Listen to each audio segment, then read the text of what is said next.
you were just talking about all these different models and choosing reasoning models, choosing different providers, that it feels like a perfect segue.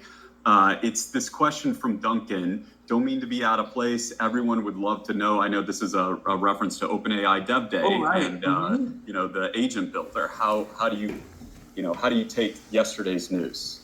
Yeah, yesterday was, I think, really interesting. You see OpenAI trying to wrap their arm around building kind of these agentic workflows, and I thought it was really interesting. One big piece of the puzzle for us is those agent steps inside of their workflow builder.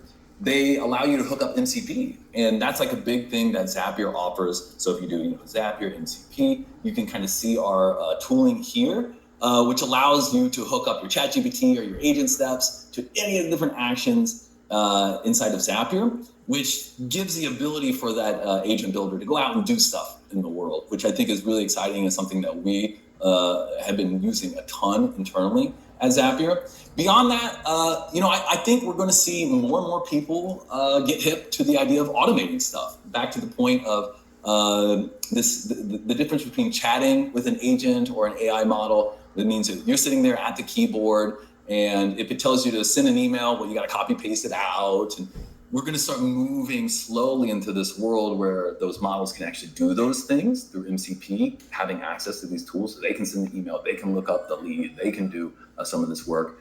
But then also you're going to start to see these things become less, hands on keyboard, right? And more, I'm running this in the background, right? So overall, I think we're pretty bullish on automation becoming more and more important, and AI making it easier and easier. So I think it's a very exciting time, and Zapier is very complementary to a lot of the stuff that we saw. And the agent builder is really cool, but it requires you hook it to the API and have a front end and stuff. And in time, I think that'll get easier. But in the meantime, if you want to build workflows without writing code or deploying it somewhere, Zapier is still the sweet spot for a lot of our customers. But I think we're pretty excited. We got our agents product, so if you're really curious to use our agents product, that's a really cool one as well, that you kind of do more agentic workflows in kind of a chat style rather than a kind of a visual workflow builder style. So just a lot of problem space to explore still.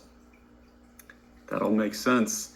And I was thinking about some of the conversations we had internally yesterday. It seems like a lot of folks that are building these agents like having, the options. They want to choose Gemini for this, or, I don't know, Sora or DeepSeek, or, there's just so many models for different use cases and cost. So having that agnostic model approach, sometimes people want that. On the other hand, if I know there's some things I saw with Agent Builder that was very cool, but I love that they pinned the Zapier MCP at the top. That the Agent Builder tool becomes so much cooler if you can just, one click into 8,000 plus integrations. So it definitely feels like a nice, better together, but yeah, an interesting update. That was good stuff. Do you see any favorite questions here, Brian, that you want to